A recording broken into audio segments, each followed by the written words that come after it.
Oi, gente, bom dia, como vocês estão?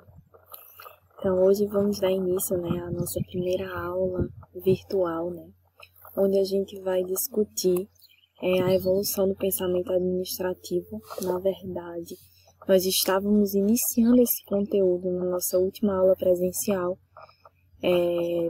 que já faz algum tempinho, E eu vou revisar com vocês o que a gente já viu. E vamos dar continuidade com os pensamentos que nortearam as principais escolas da administração. Esse conteúdo ele se encontra na aula 3, que foi enviada para vocês via Google Classroom, que é muito importante que vocês estejam interagindo via Google Classroom. E tem inclusive atividades sobre essa temática, que é o estudo de caso da McDonald's. E é muito importante que vocês estejam lendo os materiais para que complemente esse conteúdo que eu vou dar hoje, certo? Vocês também encontram esse conteúdo mais detalhado no capítulo 2 do livro de Sobral e Pesce, que eu também passo para vocês junto do slide da aula. Então, iniciando essa discussão, a gente precisa entender o que são teorias organizacionais e o que são paradigmas, que eu já falei em sala de aula para vocês. As teorias, elas nos ajudam, elas são um arcabouço, elas são um modelo, elas são um guia para a gente entender como é que funciona as organizações. E aí, a partir das teorias, a gente consegue encontrar soluções para determinados problemas. A gente consegue compreender como, por exemplo, eu posso fazer um processo de gestão de pessoas, ou seja, através da teoria de gestão de pessoas, eu consigo entender como é que eu vou recrutar uma pessoa, ou seja, convidá-la, chamá-la para participar de um processo seletivo. Eu vou saber quais técnicas de seleção eu posso utilizar para selecionar, filtrar a melhor pessoa para aquele cargo. Eu vou saber como treinar as pessoas, como desenvolvê-las na organização, ou seja, quais aspectos vão fazer com que o meu funcionário ele se sinta mais motivado dentro da organização. Então, a teoria de gestão de pessoas, por exemplo, nos ajuda a compreender melhor esse processo de inserir uma pessoa dentro da organização e mantê-la. Mas eu preciso entender também o que são paradigmas. Eu cheguei a falar em sala de aula para vocês. Os paradigmas, eles não são teorias propriamente ditas, mas eles norteiam as teorias. São formas de pensar. Eu disse para vocês, por exemplo, que eu considero o meu paradigma como a construção social da realidade. E o que é isso? Eu acredito que a realidade é socialmente construída, ou seja, ela é construída por nós enquanto cidadãos que vivemos nesse mundo, com tantas outras pessoas e que precisamos aprender a lidar com as pessoas, com a diversidade que elas representam para as organizações. Mas tem outras pessoas, por exemplo, que se pautam num paradigma que é mais positivista. Ou seja, são aquelas pessoas que acreditam que há uma solução exata para as coisas. Então, por exemplo, vocês têm disciplinas como fundamentos de contabilidade e fundamentos de economia. Essas disciplinas elas são pautadas muito mais num paradigma positivista do que de construção social da realidade, que é aquele que eu acredito. Por quê? Porque as disciplinas mais de cálculo, elas encontram uma solução exata para um determinado problema. Então, por exemplo, o pessoal que faz logística, vai chegar um momento no curso de vocês que vocês vão precisar calcular o leque, que é o lote econômico de compra. Ou seja, saber quando você precisa comprar alguma coisa. Quando o seu estoque não vai dar mais para cobrir a sua produção e você precisa comprar mais material. Esse cálculo do leque, ele dá um resultado exato. Se você colocar na prova outro resultado que não seja o leque correto, seu professor vai dar 0 para você. Ou seja, temos um paradigma positivista, onde só há uma resposta, só há uma exatidão para algo, certo? E aí, nós discutimos em sala de aula também, iniciamos.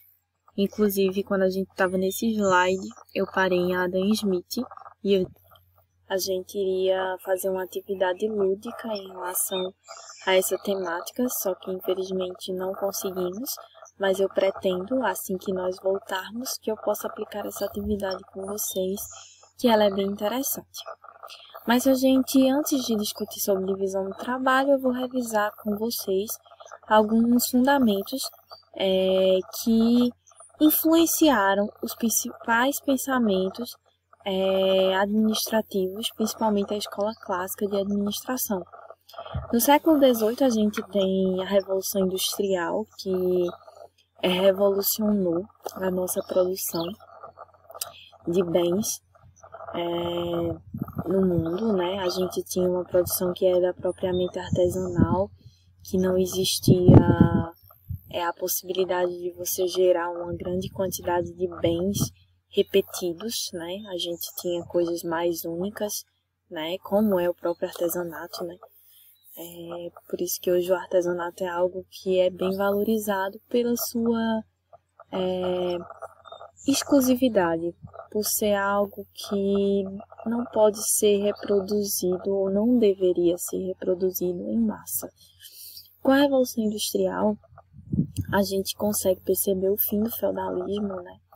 Daquela produção agrícola, onde as pessoas moravam em feudos e dependiam do senhor feudal para tudo que precisavam fazer, onde o clero ele tinha uma posição na sociedade muito forte, ou seja, a igreja ela definia muitas das políticas e do que era feito na sociedade, né? A gente tem essa inserção da máquina a vapor e da produção manufatureira com um trabalho assalariado, onde as pessoas tinham um trabalho mais repetitivo, onde a elas só era delegada uma única tarefa e que essa pessoa se especializava naquela determinada tarefa. Por isso que a gente fala na divisão do trabalho, que tem uma influência muito grande do pensamento de Adam Smith, né, com o livro A Riqueza das Nações, onde ele considera uma fábrica de alfinetes, né, onde nessa fábrica de alfinetes cada pessoa executava uma tarefa específica, ou seja, uma pessoa iria endireitar o arame, outra pessoa iria fazer a cabecinha do alfinete, outra iria inspecionar, e acredita-se que a divisão do trabalho por a pessoa fazer uma tarefa durante muito tempo de forma repetitiva, isso traria uma especialização. A pessoa faria aquilo de forma automática.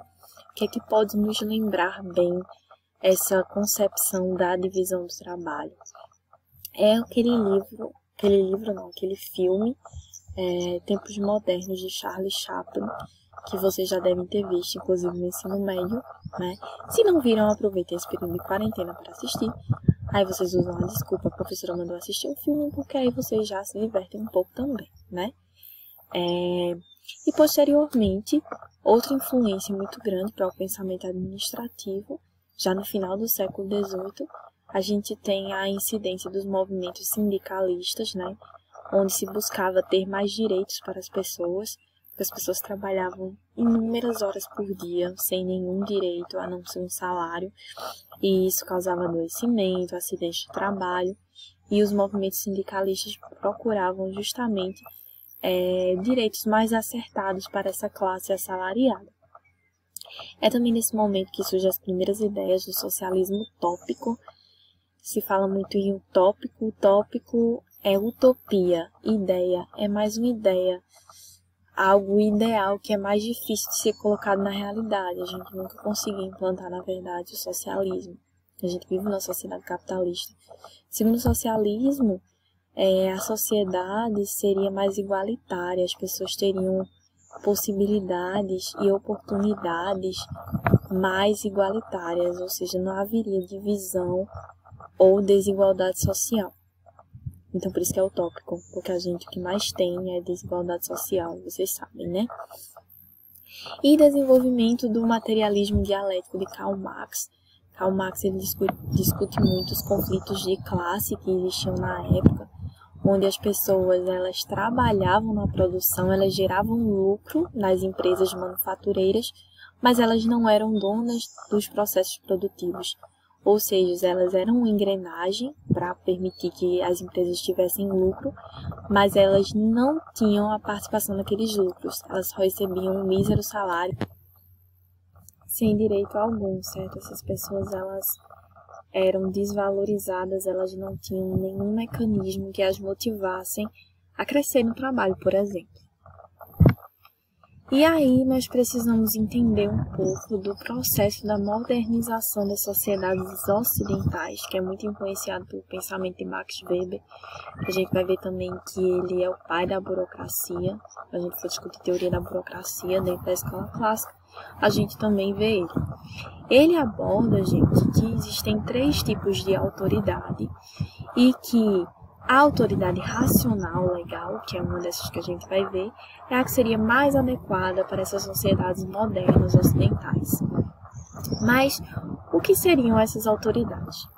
A autoridade tradicional era aquela autoridade que as pessoas confiavam na palavra, no pensamento, na ordem de pessoas que eram consideradas líderes em uma determinada sociedade.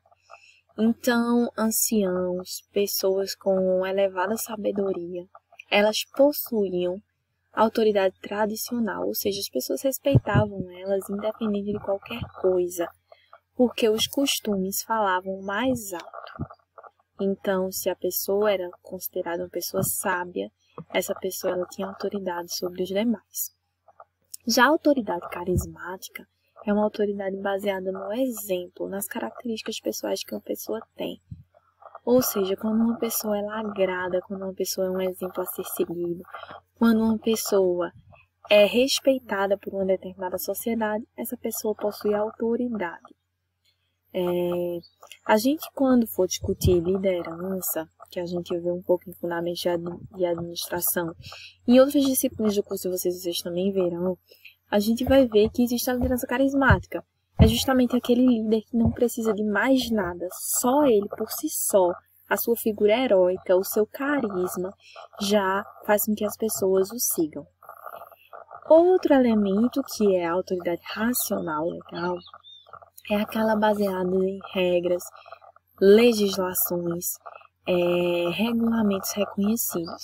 E é a base para o Estado moderno. Por quê? Porque ela fundamenta em uma base legal, ou seja, existem regras a serem seguidas. Por isso que a gente vai ver posteriormente que a burocracia é muito baseada nessa autoridade racional legal. Ou seja, para tudo existe uma regra, para tudo existe um regulamento. E então a gente entra propriamente nas escolas de administração.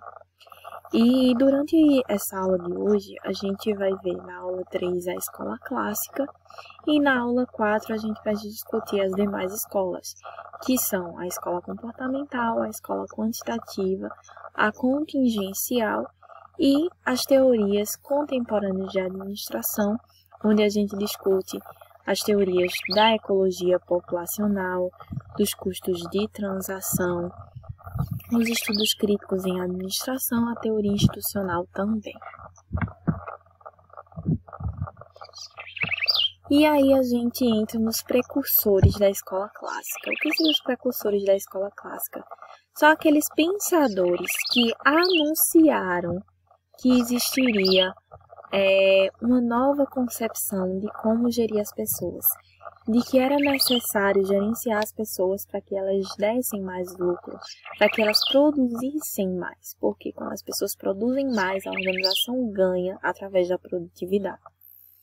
Ela reduz custo e ganha em termos de benefícios. O primeiro desses pensamentos é o de Robert Owen. Robert Owen considerava que o homem era a máquina vital, ou seja, que as pessoas seriam uma engrenagem, um recurso importante para que as organizações gerassem os seus resultados. E isso é justificável porque nesse momento a gente está numa metáfora que é conhecida como uma metáfora mecanicista da administração. E o que seria isso? Tudo é visto enquanto máquina, inclusive as pessoas. É uma concepção que foge totalmente da ideia que a gente tem hoje de que as pessoas são talentos, de que as pessoas elas podem ser um recurso valioso para as organizações. Então, nessa época não existia essa concepção. As pessoas eram justamente uma engrenagem para as